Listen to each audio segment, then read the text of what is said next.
buckle up for another episode of the Grunge Bible Podcast. Ethan, what do you say? It's that time. It's time to record, and almost an emergency pod situation that we almost came and dropped one in the middle of the week, but it worked out that we are recording in the middle of the week, so the topic is fresh, but this is coming out on Monday, July 28th. My name is Ethan Shalloway.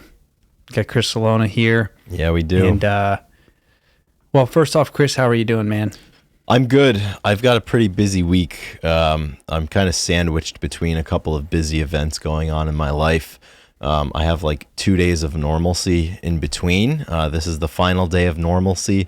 I'm helping Eddie Vedder got me through my second divorce move this weekend, which is going to be great. Going to be moving. One of the perks of being a top level patron, Chris will come help you move. Yeah, absolutely. That's the new. He didn't know him before. He didn't know him before he was a Patreon supporter. Yeah, if you've read the fine print, there's a coupon that comes with your top tier membership that you can redeem one time only. Is that whoever, Ethan or I, whichever one of us is geographically closest to you, yeah, we will come and help you move. So Cullen is redeeming his token, and it's going to be a good one. But before we do that and engage in all of that, everything that goes with that, we do have to record a podcast. This is episode 227, and this week we spent some time to say goodbye to the great Ozzy Osbourne, who passed away at age 76 on July 22nd, 2025. Yeah, pretty somber week. And we will obviously delve into all things Ozzy, but it has been a fairly significant amount of people posting the surge and the outpouring of admiration for this man on Instagram is one of the larger.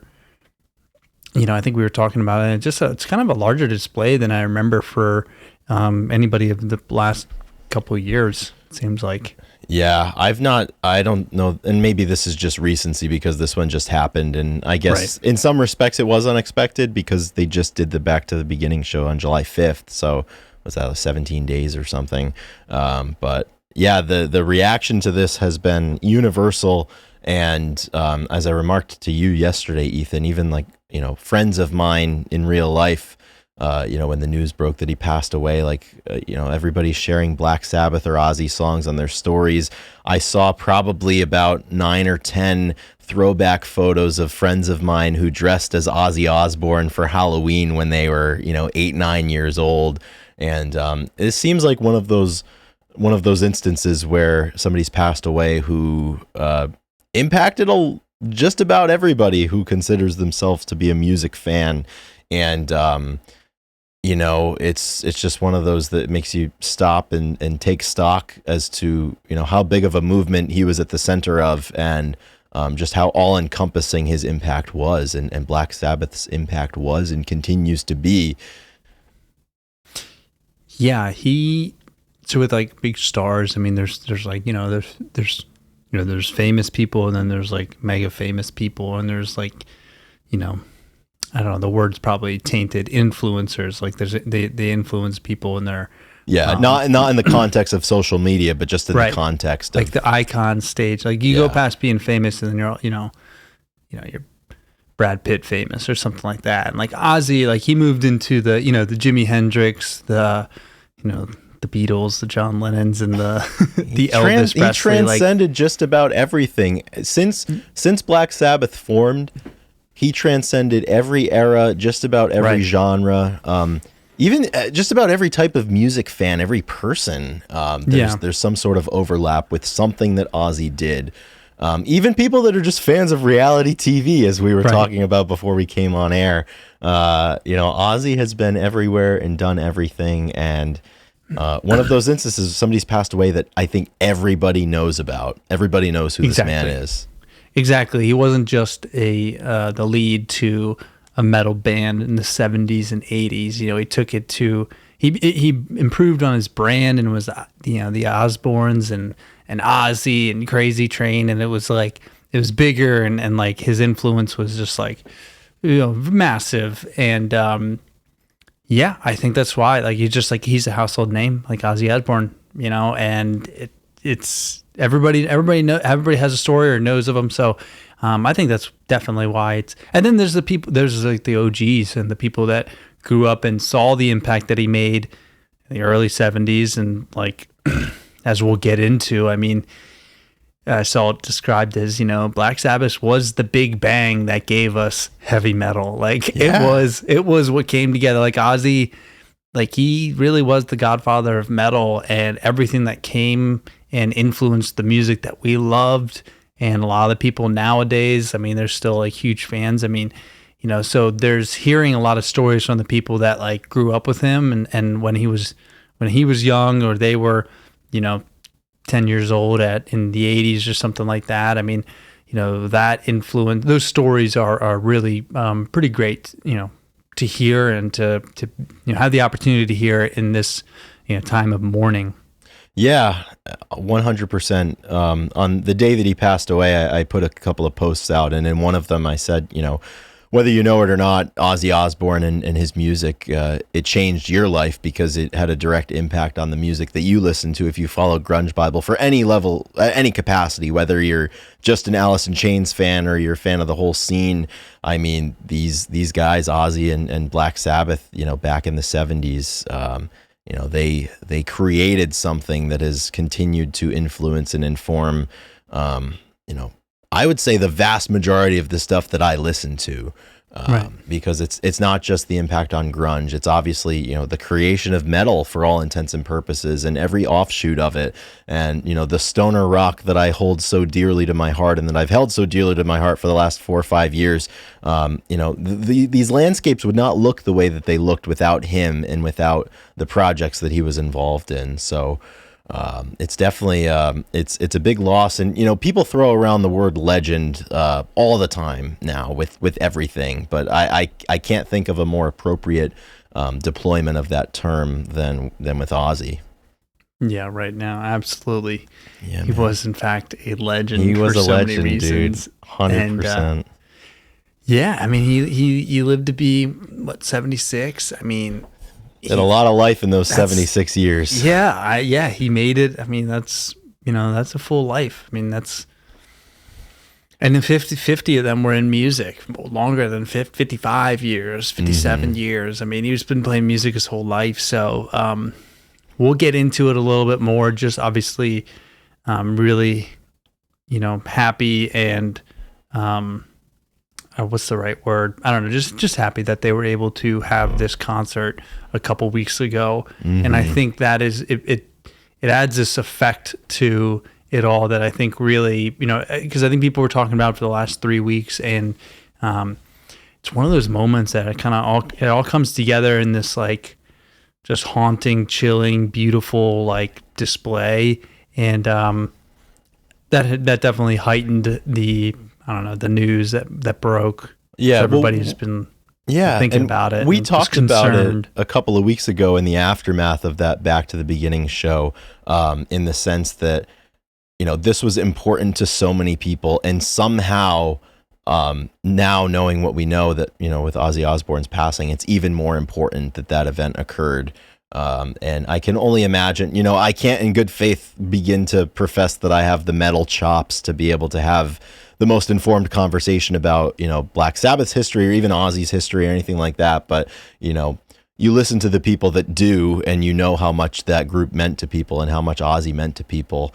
And, you can only imagine how much, how heavy, the news is that he's passed. And, I feel like everywhere we look these days, there's titans of different worlds and titans of art, titans of what have you that, they're all getting older and they're starting to leave us. And, we lose a lot every time we lose, somebody like Ozzy. And, I wish I could sit here and say that, we're through most of it, but it's just going to keep happening. All of these Never people ending, and it's that time, you think about the 60s and 70s and how so much of what we enjoy musically today, it has its bedrock in that time period. And, people that were in their 20s in the 60s and 70s are, in their 70s and in their 80s, and it's their time now to, to move on. And we lose a lot every single time we lose one of these. And I think, with Ozzy, you lose more than you might even feel that you do in that moment. So,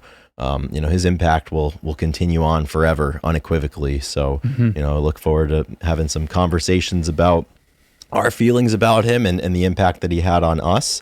But before we do that, we have some people to thank. But before we thank the people, Ethan, I have to return the favor and ask, how are you doing today? I'm doing well. I'm a little bit, jet lagged, I suppose. On Monday, I did a lagged. Yeah, a little car lagged. On Monday, I did a straight shot from Pennsylvania to Alabama, and on the map, it's 13 hours, and you gain an hour, but with an hour of stops, I think I set a new PR. It was about 14 and a half is what it comes out to. It's a clean run right there. It was a clean run. It was really nice. Surgical. When I don't make any stops and you have the direct route, it goes through parts of Tennessee and Virginia and West Virginia that are just a little bit easier to navigate than going through some bigger cities. So it was good, and usually takes a day, and then it all hits me. So today, I was just just kept going yesterday, and I'm definitely feeling a little tired and sore from different things. So other than that, though, I'm pretty good. We got USA Championships. At this point, I will be, getting ready to leave, right? Yeah, I'll be on the eve of leaving. I'll leave on the 29th, and I compete on the 31st. So another U.S. Championships to contend. So yeah, pretty excited. And then after that, I'm going to go to the Outer Banks with my family. So which number U.S. Championships is this for you? Is this for me 5? Yeah, I've started. First one was in 2019, and right. We didn't have one for 2020. So I guess is this 6, right? Wow. 9, 1, 2, 3, 4, 5. Yeah, so this is 6. Talk about time passing, man, as it relates to our rock heroes, but also with this, like, crazy to think about. It is. Ooh, where's the time go, dude?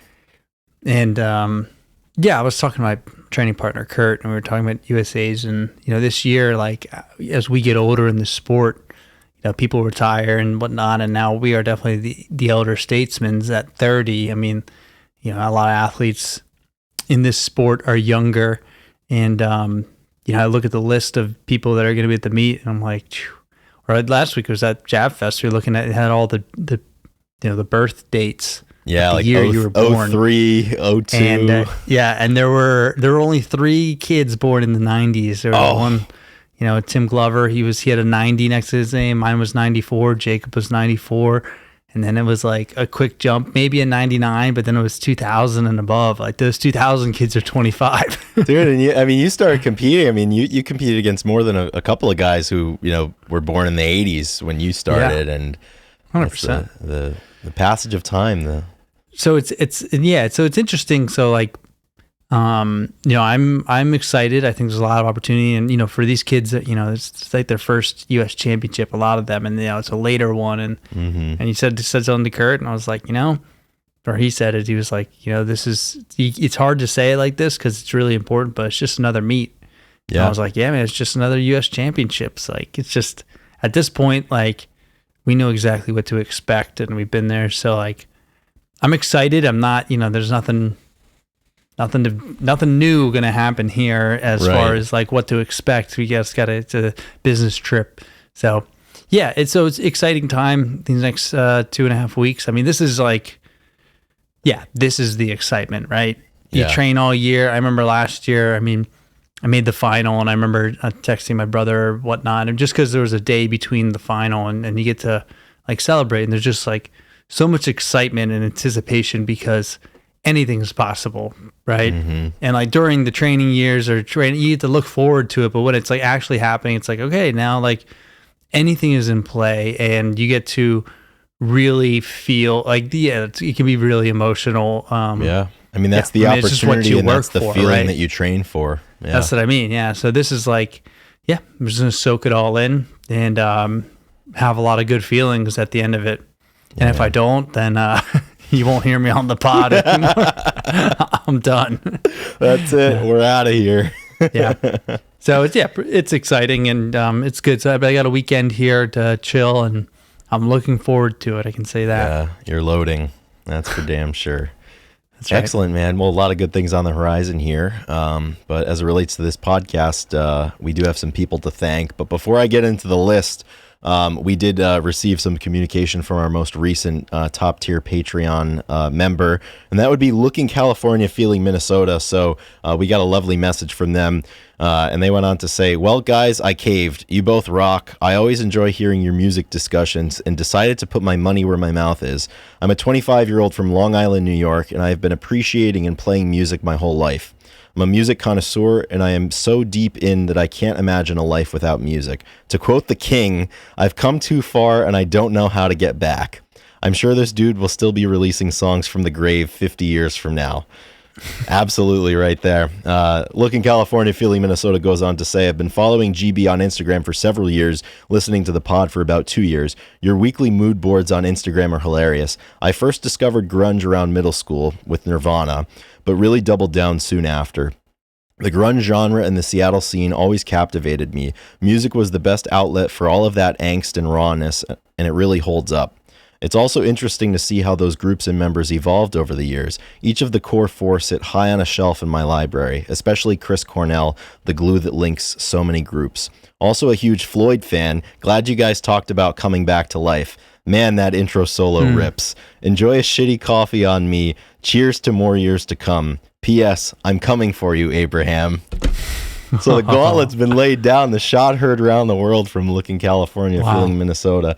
But that's what it's all about. Incredible email by the man.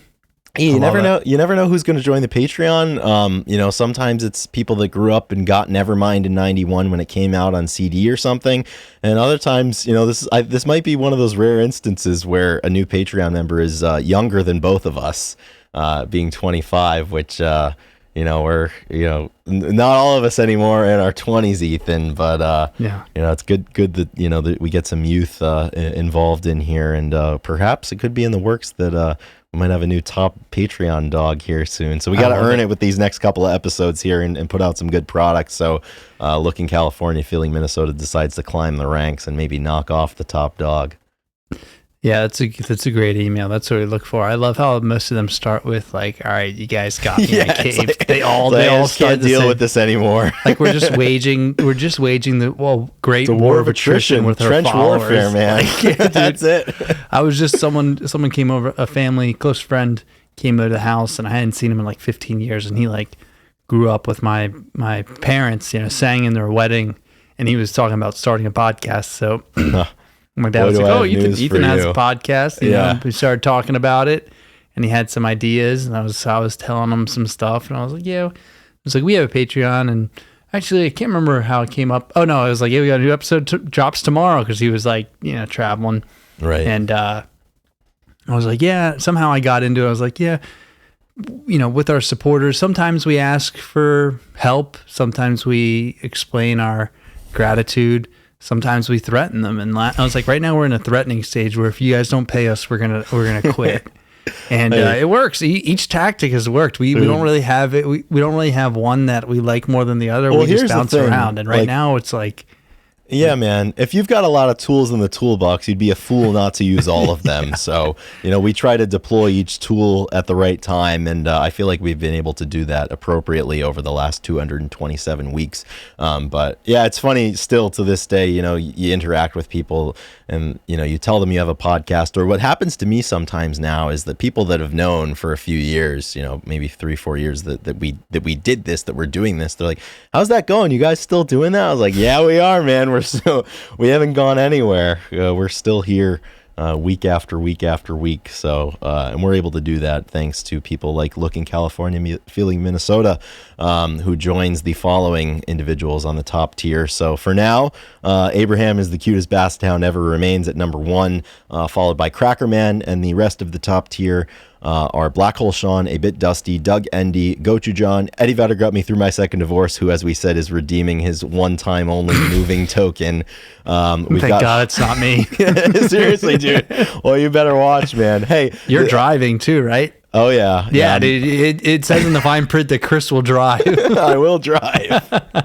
So hey man, I got the East Coast, like the Northeast corridor, but I mean geographically speaking, if somebody moves in Arizona, you've got to do it. You're closest. It's like August and everything after. It's like man, beyond West Virginia, and I'm in. These are the things that we'll do for our community here. As we continue on throughout the list, we've got Heidi and Change, Jade Mercado, Carlene Solona, Jamie Lynn, King Buzzo Stole My Hair, The Michael Dooley Project, Nikki Six, Russell, Seattle 4 Fanboy from New Jersey, Sherry Matthews, Ultra Mega OK, and What the Fuck Is Up Denny's.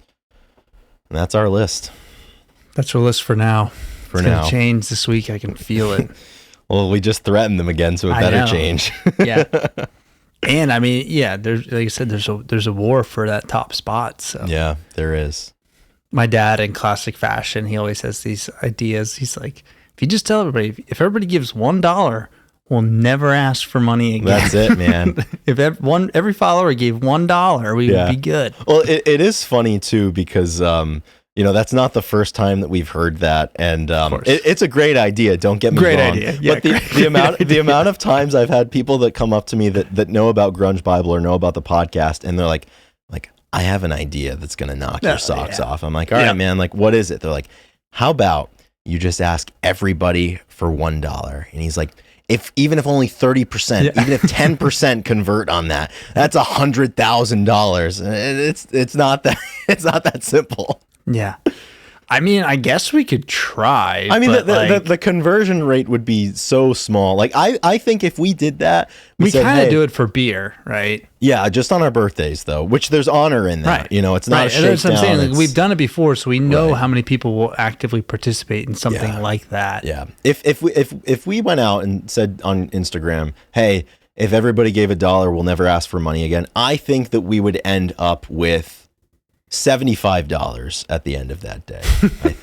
I think it wouldn't be more. It wouldn't be triple digits, I don't think, but it would be more than 10. So maybe we figure that out for the 10th anniversary or something, which is coming up in February. So yeah, it's fucking crazy. I mean, we could also it could be like, because we hit 1 million, be like, all right, one-time shop. Let's just see. We've not done this. I got to bet. With my buddy, and I want to prove him wrong. I want to tell him that no one's going to participate. Yeah, exactly. We reverse psychology, the horde. Yeah. Hey, that's a tool we haven't used yet, so we might as well dust that one off. We've been holding on to that one for a while. So. And then we could say, well, every $1 is an entry to this grand prize that will to be announced at a later date. Yeah. You guys get to be on a pod with us. Yeah, what a great honor that would be. Yeah, it's probably worth $1, right? I would say so. I mean, you don't not expecting it's like for $1. And there's some things you can't put a price tag on. Gosh, like this day in music. Oh yeah, priceless here. This one, this segment is. This segment is brought to you by our lowest tier of Patreon supporters, the $2 members. They get the intro part, so thank you. Proud we are of all of them. Yeah, and we are it would not run without them. Yeah. So let's do this.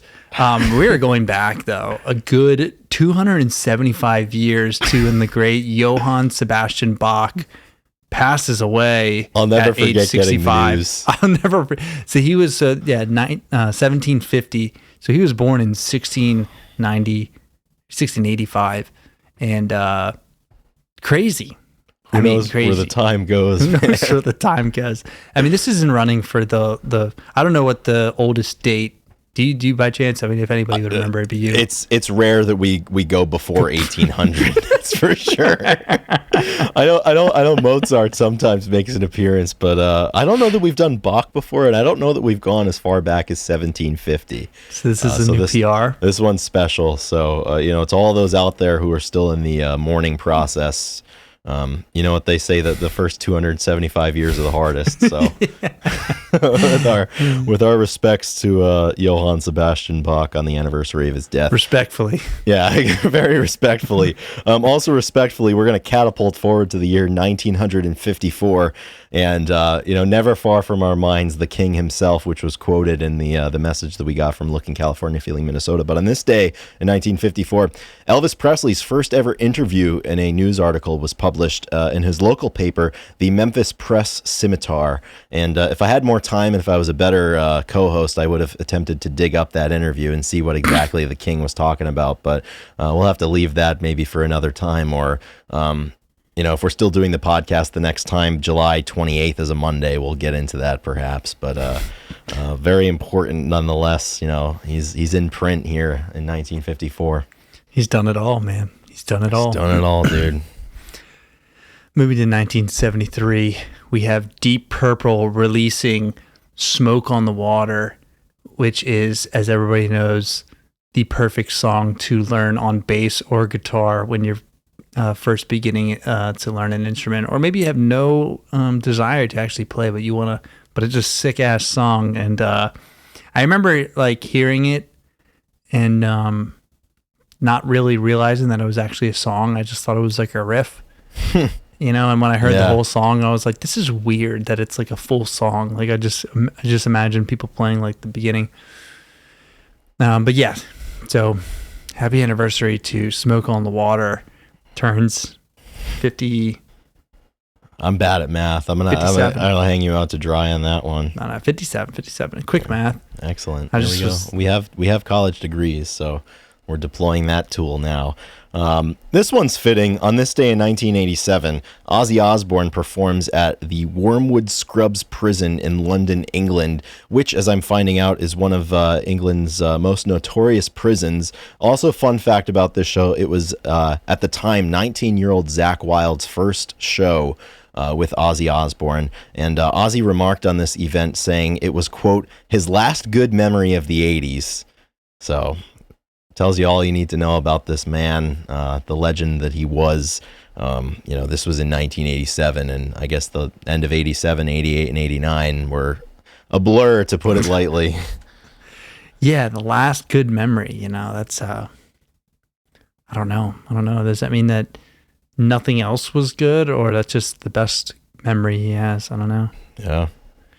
Tough couple of years there. Kind of crazy. All right. 1990. The great Soulja Boy was born. This is funny to put in there. What's his song? Superman? Crank that. Crank that. Yeah. Crank that. The summer of 07. That sucker came out. It found a home on iPod Nanos everywhere. I definitely had that one on there, and I guess that would have made him 16 when that song came out. Definitely one of the first big hits, and also one of the first big YouTube hits as well. It reached 27 million views by 2008. So crazy that it was that long ago, and he's only turning 35 today. Yeah, so that's actually pretty wild that he's that age. Yeah. Crazy stuff. One more event for this day in music history, and I'm glad I'm getting all the ones that I wanted here on this day in music. On this day in 2012, at a show in Gothenburg, Sweden, Bruce Springsteen and the E Street Band play Jungle Land for the first time since the death of sax player Clarence Clemons, who died in 2011. A notable part about this is that Clarence's nephew, Jake Clemons, replaced Clarence as the saxophone player in the E Street Band. And, when they started this tour in 2012, it was, Bruce's first, or the E Street Band's first show without Clarence, since the early 70s. And everybody was anticipating when they were going to break out Jungle Land, on this tour. And they decided to do it at this gig in Sweden. And it was really, really emotional. I've seen the video many times on YouTube, and not only do you have the band and all the fans mourning Clarence, who was really larger than life, you had his nephew playing perhaps Clarence's most famous famous part in any song that he ever did, and he collaborated with more than just Bruce Springsteen. He showed up everywhere. He also had some small roles in different TV shows and films. He was in The Wire briefly. As you know, I'm a big fan of that show as well. So this is an emotional commemorative event over on E Street. So felt like it was worth a mention here today. Oh, absolutely worth a mention. That is pretty great to have the nephew not only, plays the same instrument, the saxophone, but to be able to play on stage and do your uncle justice. That's good stuff. It was funny. So after Clarence passed away, they obviously had to fill the sax player in the E Street Band, and it was a logical step to invite Jake to audition, which he had to audition for it. And in Bruce's autobiography, which he released in 2016, he talks about the audition. Evidently, Jake came to the audition incredibly unprepared. I don't know if it was just youth or what have you, but he wasn't prepared. And Bruce kind of reamed him out. He's like, "You're auditioning for the fucking E Street Band." He's like, "I'm not just going to give this to you because of who your uncle was." He's like, "I'm going to leave." But here you go. Yeah, he's like, "I'm going to leave. I'm going to come back in a few hours. And if you don't have this fucking shit down, we're going in another direction." And he pulled it off, and he's been with them ever since. And he's a great player in his own right. I'm not just going to give you the part. I'll be back in 2 hours to give it to you. Imagine being tough. The other saxophone player. I mean, there's probably other people that are telling the story. I auditioned for the E Street Band's dude's fucking nephew was there. I didn't stand a chance. It's unbelievable, man. That's what it does for you. But that's the way the cookie crumbles. Yeah, man. I've seen the E Street Band and Bruce 3 times, and actually the first time that I saw them, Clarence had COVID, so he didn't actually play. They had somebody else in their horn section plays saxophone as well. I'm sure many of them are multi-instrumentalists, and they played. But the next 2 times that I saw the band rather. Clarence, or excuse me, Jake was there. You said Clarence had COVID. He passed. No, Clarence has been gone for a while. But yeah, man. Yeah. That's it. This day in music. But our topic is topical within within the range. It's in the week leading up.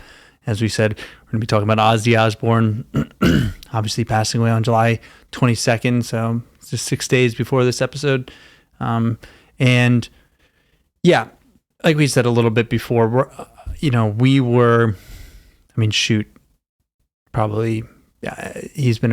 a part of Black Sabbath for 24 years, 28 years for you, or 27 years before we were born. So all of our opinions, are after the fact, right? And This is one of those times where I've had this conversation definitely a lot. We have it on the page all the time. We have our experiences with grunge music, and we have the reasons why we like it. And then we have experiences with the music that we listened to when we grew up that was going on, and it was in our schools and in our for sure you count on our friends were listening to it, and it really molded the atmosphere that we were, living in, and the ecosystem that we were swimming in, type of thing. So when we talk about metal and stuff in the 70s and 80s, it's kind of hard because we don't have that real understanding of just what type of effect they had on not only the people, the teenagers, but the music scene. And from all of my research / talking to other people and listening to DJs or whatnot, Ozzy's impact on heavy metal, obviously, because he's the godfather of heavy metal, but just rock and roll, heavy rock and roll, all the stuff is something that is going to be, I think, hard for us to get the point across. And that's why he's a legend, right? That's why he's so cool. And we were talking yesterday briefly, and we looked at, when did Black Sabbath start? And, their first album was in 71. I think they formed in 68. We said, right? Yeah, they formed in 68 when everybody they were 20, Teenagers. 20, and 19. Yeah. And that first album, they put 2 out in 70 and 1 out in 71, or 1 in 70 and 2 in 71. But either way, you're talking, by the time your 23rd birthday comes around, you guys have created something that didn't exist before and have been wildly successful doing so. And, in that those three albums came out over a span of 16 months, and you cement yourselves as fathers of something when you're in your early 20s. It's hard to wrap my head around. Yeah, it is. Yeah. And so just even to take it a step further, so they're 20, 20, and 19. And then 1970, the first album, Paranoid, comes out. And not only do they have Iron Man on there, but they got War Pigs, they have Paranoid. Like, these are three of their... I mean, War Pigs and Iron Man are like... I mean, they are their biggest songs in a lot of ways. And Paranoid, I mean, just the hits that they produced when they were young. I mean, like, War Pigs is a crazy song, and we've talked about it plenty of times, and we're going to do it again. But I love knowing the fact that they were, so young to make this. I mean, because it's such a, it's such an epic song, right? It's like they took a risk. I mean, it's not like a normally put together song, right? It boggles crazy. My mind, like that Crazy Train. Yeah, that Paranoid album was their second album, and side A is War Pigs, Paranoid, Planet Caravan, and Iron Man. I mean, that is pretty unbelievable, 4 in a row like that. When you pop that record onto the turntable, as a lot of people did, back in 1970 and in all the years to come. And that's the thing. It's hard to wrap my head around the fact that there was a time where somebody grabbed a Black Sabbath record for the first time and truly unequivocally heard something that they had never heard anything similar before. Because as music fans, for you and me, like, we've always known of heavy metal, metalheads, like all that kind of stuff. Like, it's been cemented for, by the time we came around as music fans, it's been cemented for 30 years. But there was once a time where that did not exist for all intents and purposes until Black Sabbath came around, and until it was every single part of that band. And I mean, Ozzy's showmanship and those songs and the lyrics and his voice, it was just completely perfect. It had all of the ingredients that goes beyond mastery, and it leans on magic that they created out of nowhere. And it's just hard to wrap my head around the fact that there was a time before, and then there was a time afterwards, and the time afterwards, it looks nothing like the time before. Yeah, and growing up, I remember, hearing about Ozzy and like what Ozzy did. I remember, the first time I heard that he bit the head, the bad incident off a bat, right, and just craziness. And I remember somebody kind of talking about Mike Tyson and was like, Mike Tyson got to a point where if you said Mike Tyson did something, it didn't matter what it was. You'd be like, yeah, he probably did do that, right? Like, it's like, oh, Mike Tyson, like, he drove, 15 hours and he was blacked out. And, while he did that, he, did a deal or something. Like, yeah, he probably has a story like that. And Ozzy definitely entered that thing. Like, there's the lore and the legend behind him. Like, if you heard a story, you'd be like, I can't tell if that's, that sounds like something that Ozzy would do. It sounds almost too off the rails, if you will. But like, it's very well that it's possible. So yeah, and just kind of thinking back to like my beginnings as a music fan, and it's kind of perfect that we had Smoke on the Water as This Day in Music, being released as a single in the US, because I mean, there's certain songs that, regardless of where your rock music journey takes you, like there are certain songs that serve as a bedrock to that. And there was a point in time where you heard it, and it caught your ear, and it was the coolest thing you'd ever heard. And I think people feel that way a lot about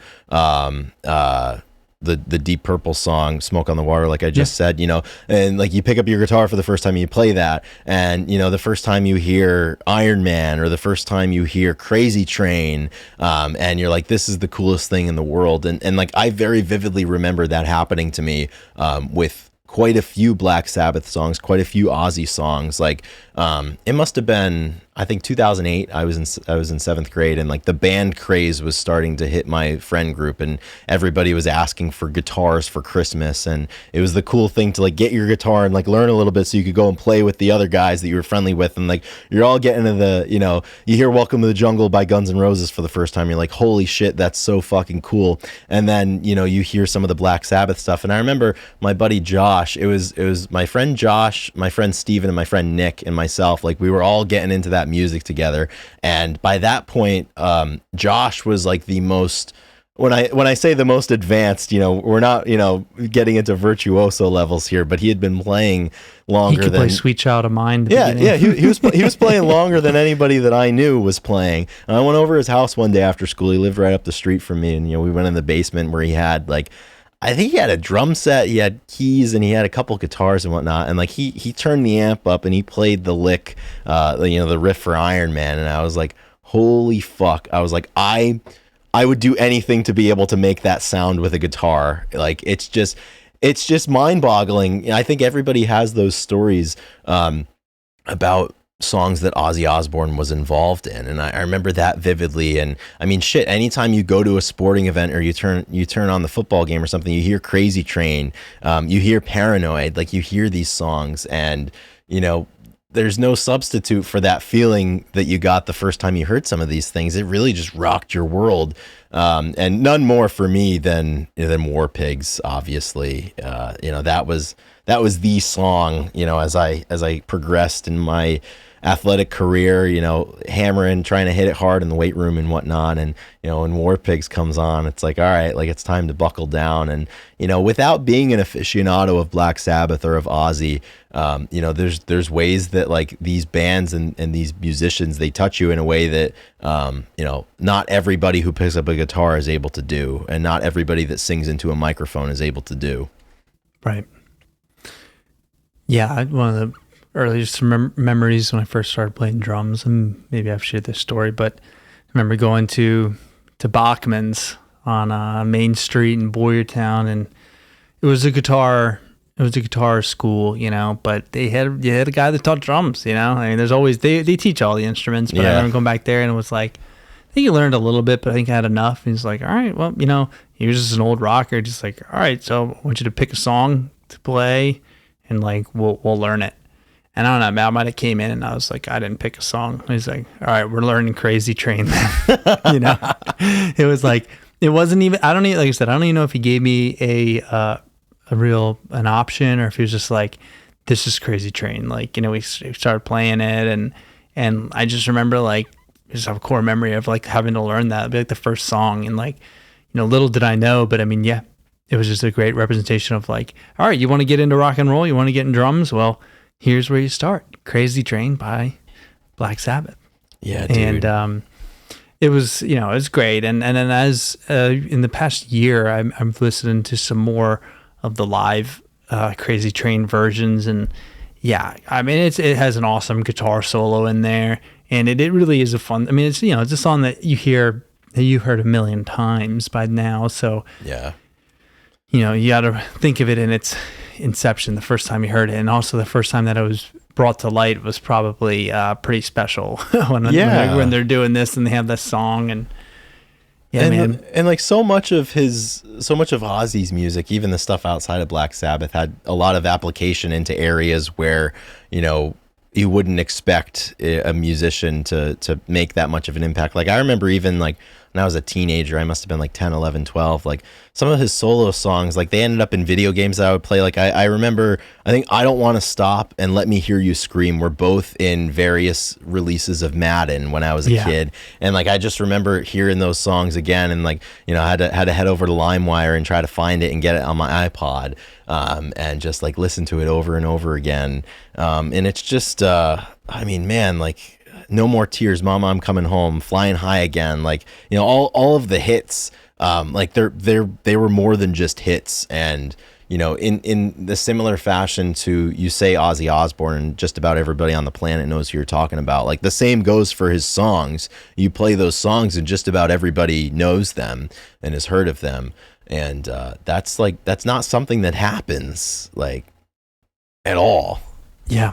He, I really enjoy, so he was a Sabbath for, almost 10 years or whatever before he went to his solo career, and they kept playing, but what he did, as Ozzy, and the songs, his ability to do arena rock, and it wasn't all heavy. I mean, it was just ballads and deep, and he would sing, kind of around very little instrumentation, and and his voice was so, recognizable. He got the metalheads unique. to be vulnerable. He got the metalheads to be vulnerable. Exactly. Like he pulled, it's crazy. It's like he sings these songs and you don't know why you're like emotional. Like I listened, I'm like, man, I was like, there's something about, and like, I just picture, like these stadium rock, like back when the old guys would, the old rock bands would slow it down and do these like, yeah, dude. I mean, that's the interesting no more thing. tears. Yeah, man. And music is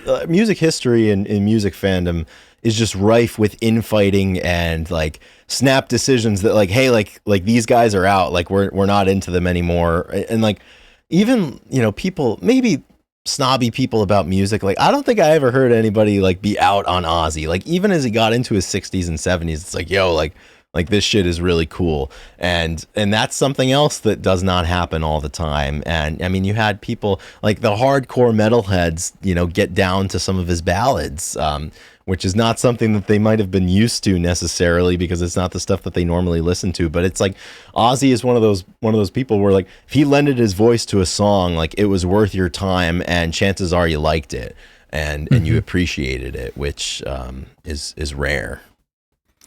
Yeah, and his voice is like unique enough where if he was on something, you're just like, I gotta check it out. Yeah. I gotta listen to it. I gotta hear like, oh, Ozzy's in this. Like, he's gonna do it differently. He's gonna have his own, like he's gonna have his flair, and it's very intriguing every time. And you don't get there without having something special. And it's really cool. And then so all this history comes together in his farewell show, Back to the Beginning. And now we get to talk about it in a different lens.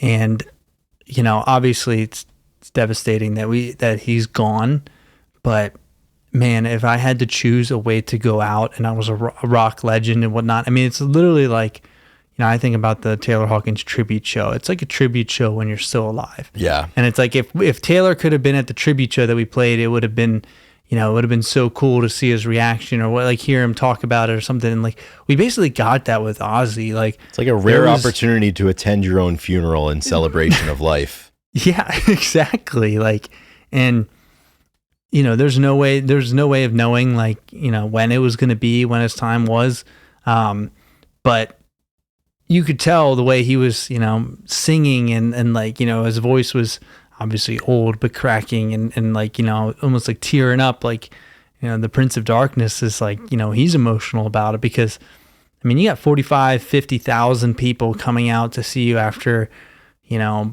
probably I don't know how much he's played definitely not much in the last 5 years. I mean that's probably been he hasn't been playing that much, so to kind of pop in and like have that be your what you come back to and the warm response, and obviously the lineup is unreal, and like everybody that we talk about being influenced was there. I mean, that's your biggest sign of how much of an influence he was because everybody showed up for it, and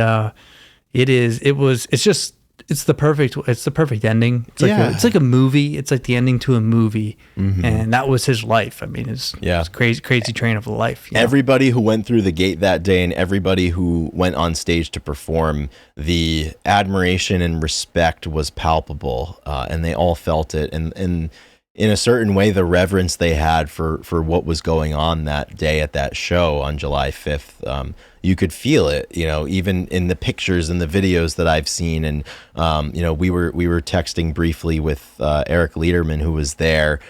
We chatted with him before Ozzy passed away. And like, in the same way, like that, those emotions were palpable, and just listening, to him chat about it and tell us what his experiences were.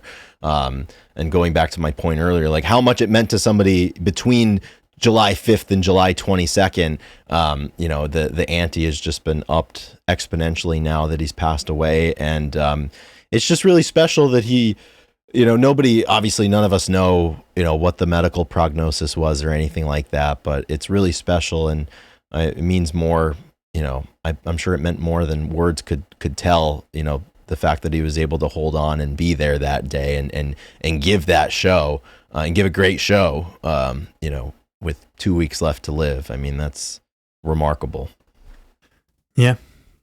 Yeah. And like you said, I mean, there's no way that he was going to pass before the show. Like if you believe in like fighting and and being around for a certain thing. Because people always like, it's like if your body, if you know you're gonna die and you fight it, like there's willpower to like stay alive, and he fought every bit to be able to make sure that he was at that show. Yeah, and it's awesome. I can't remember if it was on a Grunge Bible post or under a tweet as a reply or something, but somebody wrote in and said that like they were a hospice nurse, and oftentimes, you know, when people are in the final stages of their life, like there might be one project that they're looking forward to completing, and they hold on long enough to do that, and then once it's complete, you know, then things kind of take their course. And I just think about maybe people that are, you know, compiling family histories for their, you know, for their descendants before they pass away, or, you know, maybe somebody that wants to take one final trip to a place that meant so much to them, things along those lines. And, you know, this is, you know, that on a grand scale, you know, to be able to have that show and play one last time with his band, and to celebrate everything that they accomplished over the years. And, you know, the impact that they've had is apparent in everybody that went through that gate that day, and everybody who's listened to the songs that were performed that day, and everybody who's listening to the songs today now that he's passed. I mean, it's a legacy that you can't wrap your arms around, that kind of legacy. Mm-hmm. Yeah, it's I said extremely sad. But it's going to keep happening with our favorite, you know, the favorite legends and the people that influence us so much. Yeah. So, I mean, everybody has a story as it relates to something that Ozzy had his fingerprints on. I mean, I even think, and we were texting, you know, our old coach about it. You know, you were a javelin thrower, so you obviously didn't partake in indoor track, but I don't remember, did you convinced, our throws coach to bring you to throw shot at this meet?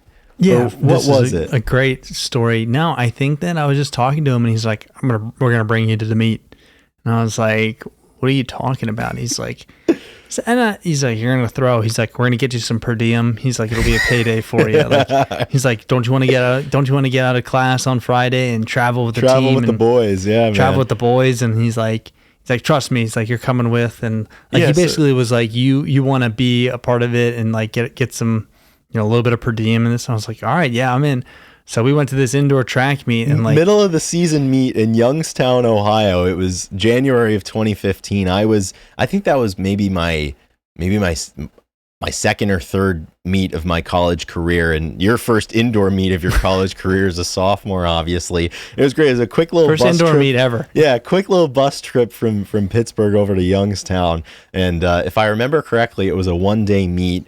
And, yeah, I don't know. We didn't even get a hotel. That's no, yeah, I just went to like watch. Yeah, dude, that's probably why. Yeah, and the Youngstown, they had a 300-meter flat track. It was a big indoor facility that they had, and you know, we were there the whole day, obviously, because all the events are going on. Like I was throwing the weight in the morning, but then shot, which you were contesting in, you had you had some skin in the game in the shot put later on in the afternoon. But there was so much downtime, and I don't remember like how we noticed or what it was, but they had it was all over the air, dude. All over the air. They had a DJ at this meet. It was like a 13-hour meet. It went on forever. And up in the top corner of this facility, there was like a second floor balcony type thing, and they had a DJ in there who went by the name Tune Weavers. And there was this thing that he was doing. I'd never seen anything like it at a track meet before or since.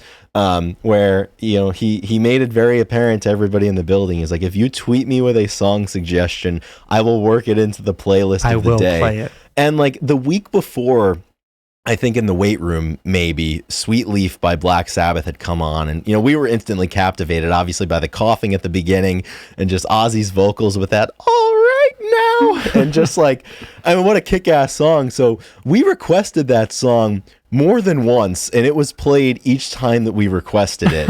And it was just so funny too, because one of the distance coaches at the time, Adam Bray, who we had gotten close with, is a huge metalhead. He gave us our baptism into a lot of different metal bands, particularly Judas Priest. But I just remember, like, we got that on. It's like, we need to go find Bray. Like, we need to tell him that we were responsible for this. That we did this. Yeah, and like, what a cool moment it was. And to this day, like, after Ozzy passed away, like, the three of us, we texted, you know, and he remembered that, and obviously we remember that too. Yeah, we talk about it all the time. We talk about it all the time. It is really funny that we requested it multiple times, and he played it every time. He was like, if you request it, I'll play it. And we were like, I remember like the rest of the day, like we were testing him. Because we didn't just request that song. Obviously, if you could imagine college kids, we requested a bunch of stuff, but that was the one that definitely stuck out. And it's just a hilarious intro to a song, but badass song nonetheless. Yeah, and it was funny too because I remember it's like, oh man, like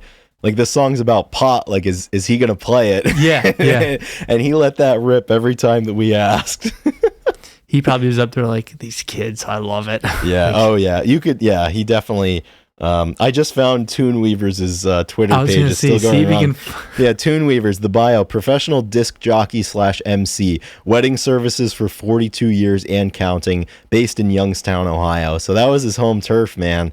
And we see if you can find the tweets. I'm trying to. Yeah. I mean, he can't have that much traction going on, but it's been a while. Oh, dude, here it is.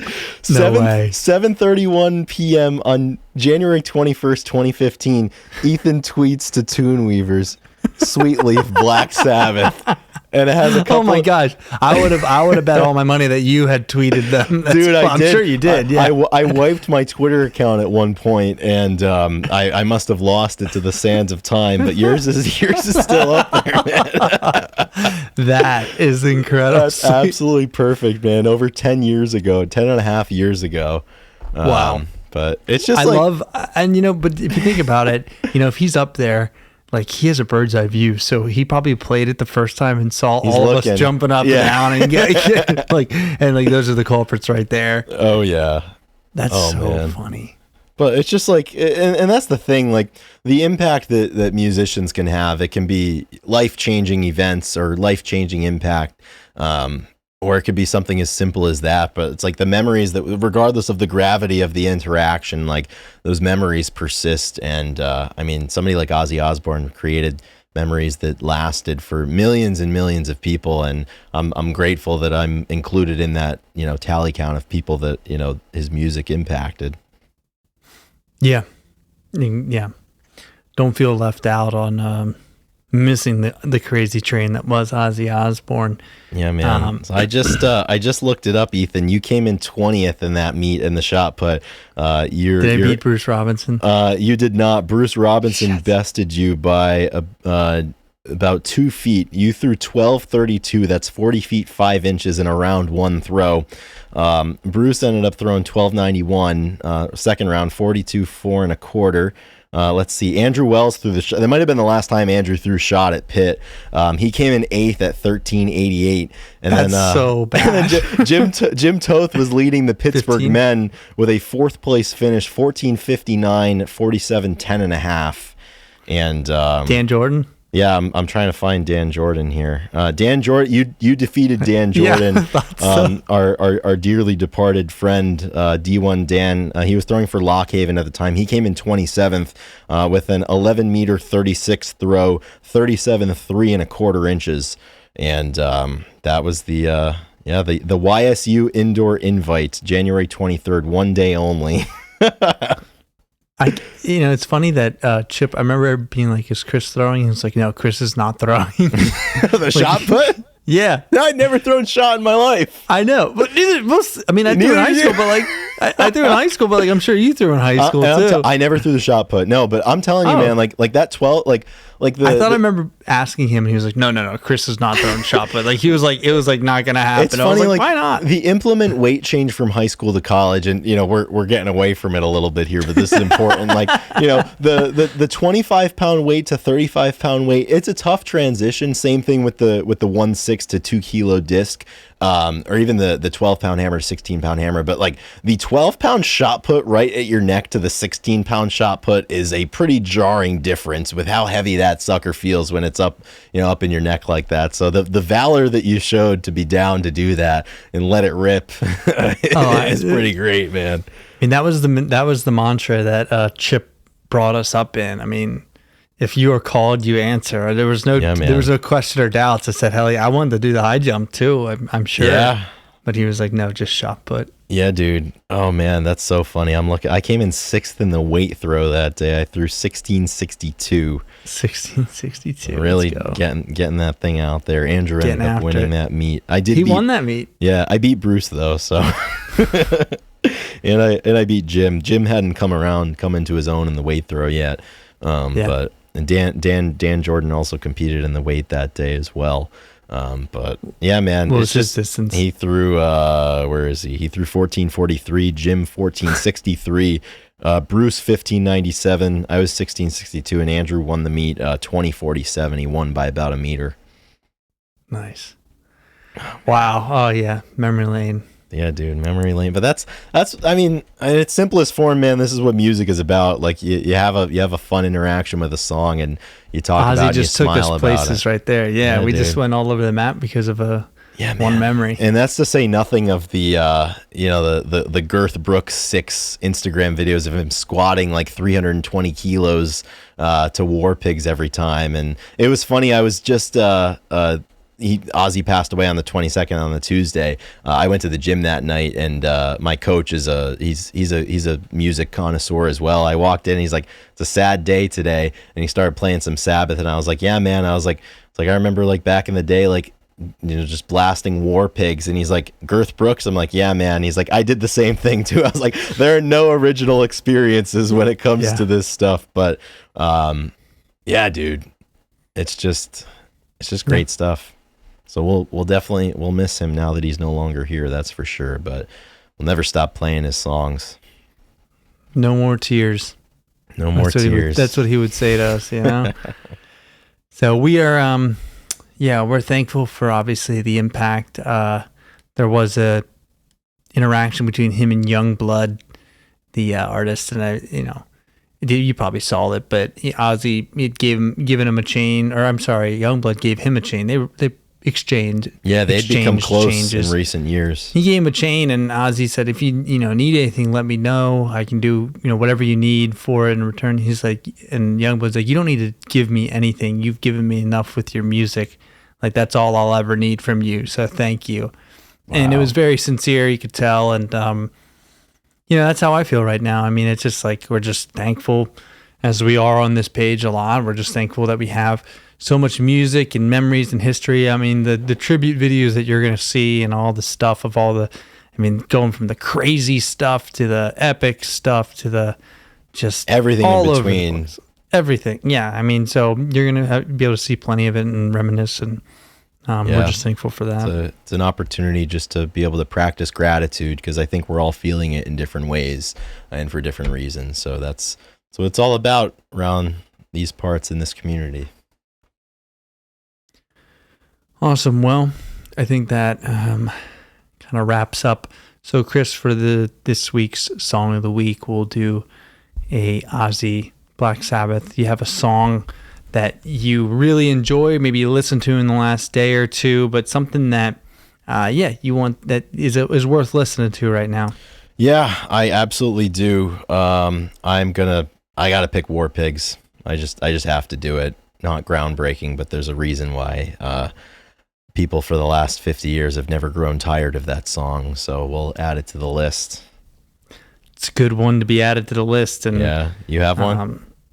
Yeah, I was listening to him the other day, and the song Changes came up, the Black Sabbath song, and I don't know if you've heard it, but I remember, hearing it for the first time, and it's one of those reverse kind of, you learn about it in reverse. You hear a cover first, and then you hear the original. And it was on do you remember the comedy show Big Mouth? I do, yeah. Yeah, the beginning, like, I'm going through changes. Mm-hmm. Like, that's an original Sabbath song, and I remember hearing it first, and then like hearing the Sabbath version, and it's like, it's so cool, and it's cool because there's a rendition that you're kind of comparing it to, but like this version, just like, I'm like, oh my gosh, this makes so much sense. It's such a cool, unique original for them, and like it's badass. So I'm gonna put that on the list for sure.